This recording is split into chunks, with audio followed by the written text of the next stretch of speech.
안녕하세요. 저는 20대 후반 남자입니다. 먼저 제 사업이 망한 얘기부터 해야겠네요. 최근에 사업을 하다가 쫄딱 망했습니다. 제가 옷과 패션에 관심이 많아서 의류 사업을 시작했다가 빚만 지고 사업을 정리하게 되었던 건데 그나마 다행이라고 위안을 삼자면 빚이 그렇게 크지는 않았어요. 아무튼 앞서 말씀을 드리자면 저에게는 20대 중반부터 만나고 있는 여자친구가 있습니다. 곧 제 아내가 될 사람인데요. 제가 힘들 때나 어려울 때도 제 곁을 떠나지 않고 저를 지켜준 정말 착한 사람입니다. 이런 여자친구와 내년에 결혼을 앞두고 있었던 거죠. 사업도 망한 사내놈이 무슨 결혼이냐고요? 네. 사실은 여자친구랑 사고를 치고 말았습니다. 지금 여자친구 뱃속에는 저와 제 여자친구의 피를 이어받은 우리 애기가 자라고 있는 중이에요. 처음에 이 사실을 말씀드리자 장인어른은 쓰러지시고 장모님은 울고 불고 난리도 아니었습니다. 게다가 직장도 없고 의류 사업하다가 쫄딱 망한 놈을 사위로 받아들여야 한다는데 좋게 보이시겠습니까? 저라도 제 딸이 저 같은 사위를 데리고 나타나서 아기를 가졌다고 하면 혈압이 올라 노발대발하고 난리가 날 것 같네요. 그래서 처음에는 처가 댁도 반대가 심했지만 꾸준히 찾아뵙고 제 진심을 보여드리고 다시 일어나겠다는 굳은 의지를 보여드리자 서서히 아주 서서히 마음의 문을 열어주셨습니다. 그래서 저희는 내년 3월에 결혼식을 올리기로 하였고 현재는 혼인신고만 한 상태였었죠. 문제는 아까 말씀드렸다시피 의류 사업을 하다가 쫄딱 망했던 탓에 결혼 전까지 자금이 도저히 모이지 않을 것 같아 처가 댁에 잠시 얹혀 살기로 했습니다. 사실 우리 집이 따로 없으면 저희 부모님 집에 같이 들어가서 사는 게 맞는 거라고 생각하실 수도 있습니다. 하지만 안타깝게도 저희 부모님의 집은 현재 저희가 살고 있는 수도권이 아닐 뿐더러 집이 작아서 아내와 같이 들어가서 살기는 무리가 있을 정도였죠. 그래서 결혼 승낙을 해주실 때 장인어른과 장모님께서 마음을 크게 써주셨습니다. 제가 내년에 결혼식을 올리고 직장을 구하든 사업을 다시 하든 안정화가 될 때까지 처가 댁에 머물러도 괜찮다고요. 진심으로 감사드리는 마음에서 장인어른과 장모님의 말씀을 듣고 나니 눈물이 나더라고요. 세상 때려 죽여도 모자랄 못난 사위를 분명 불편하실 텐데 불구하고 본인 집에까지 있게 해주시다니 싶었습니다. 장인어른과 장모님의 진심 어린 응원에 힘이 나서 저도 하루빨리 재기해 보이겠다고 마음을 다짐했습니다. 아내에게는 여동생이 한 명 있는데요. 저한테는 처제가 되는 거죠. 제가 아내랑 혼전 임신을 하고 장인어른 댁에 방문했을 때 장인어른 장모님 말고 유일하게 아내의 여동생만 저를 위로해줬습니다. 호칭상 처제가 맞는데 제 입에 처제란 말이 아직 익숙하지는 않네요. 아무튼 처제는 예전에 아내랑 데이트할 때도 가끔 몇 번 봤었기도 했고 제가 성실하게 살아왔다는 걸 옆에서 봐왔었기에 그런 건지 저와 아내의 혼전 임신 소식에 충격은 먹은 듯 했지만 많은 위로를 해줬습니다. 그리고 남자는 결혼을 해야 안정적이게 일을 할 수 있다면서 하루빨리 재기하라며 응원해 주더라고요.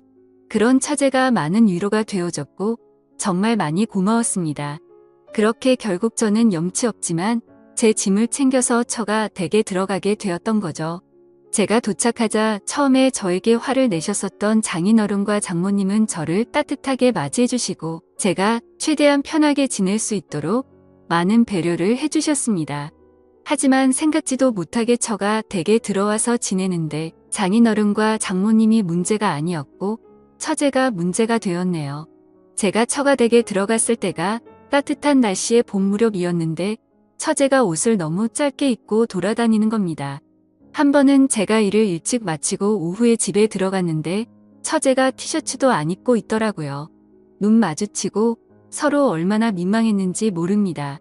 그것도 처음에는 좀 민망해하고 옷을 챙겨 입는 신용이라도 했습니다. 그런데 제가 처가 댁에 온 지 한두 달쯤 되자 처제는 그냥 보려면 봐라라는 식으로 별로 대수롭지 않다는 듯이 가만히 있더라고요. 제 아내도 괜히 처제한테 형부도 있는데 옷 좀 입지? 라고 하면 아 더운데 어떡해 라고 합니다.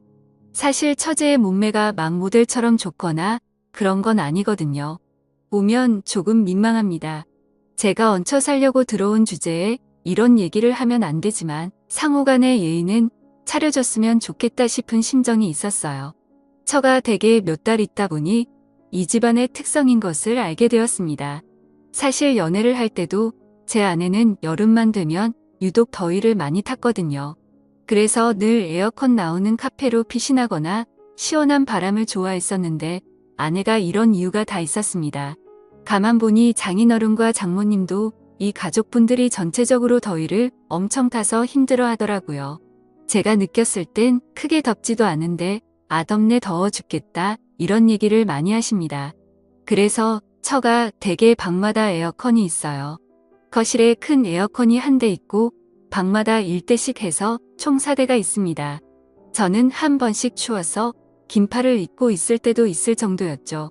이 집에서 여름에 에어컨 이렇게 돌렸다가 전기세는 어떻게 감당하는지 모르겠다는 생각도 들었습니다. 아마 버는 돈 족족 전기세로 나가지 않을까 싶더라고요. 그러다 최근에 진짜 감당 못할 일을 겪고야 말았습니다. 제가 거실에서 TV를 보고 있었는데 처제가 샤워를 하고 있었어요. 처제가 샤워를 마치고 나왔는데 깜빡하고 옷을 챙기지 못했는지 큰 수건으로 중요 부위만 가리고 후다닥 자기 방으로 들어가더라고요. 아, 정말 현타가 왔습니다. 내가 이 꼴을 언제까지 보고 있어야 하나, 이 꼴 보기 싫어서라도 하루빨리 이 집에서 나가야겠다 느꼈습니다. 그래서 한 번은 장인어른 장모님 처제 저와 와이프 모두 모인 저녁 식사 은근슬쩍 한마디 했어요. 장인어른 장모님 몸에 열이 참 많으신 것 같다고 하니까 맞다고 하시며 우리 집안 내력이 몸에 열이 좀 많다. 그래서 인삼이나 홍삼 같은 것도 안 먹는다고 말하시더라고요. 그리고 박서방 자네가 여름에 좀 민망하지? 미안해라고 하셔서 아니에요. 괜찮습니다 라고 대답했습니다. 미안하다 라고까지 하시는데 얹혀사는 제가 무슨 할 말이 있겠어요. 처제는 거기에다가 한술 더 떠서 형부도 더우시면 옷 좀 편하게 입고 다녀도 괜찮아요. 여름에 땀나고 덥잖아요 하는데 할 말이 없더라고요. 저 집에서 반팔 티셔츠랑 반바지 추리닝만 입고 돌아다니는데 그럼 상의 탈의하고 빤스만 입고 돌아다니란 말인 건가 싶었습니다. 그래서 아니야, 괜찮아요 처제라고 대답했어요. 참 남들이 봤을 땐 뭐 험한 말로 눈욕이라도 많이 즐겨둬라 이제 유부남이다 하시는데 저는 불편해 죽겠습니다. 솔직히 제가 보고 싶은 몸매면 또 모르겠어요. 그것도 아니고 말이죠.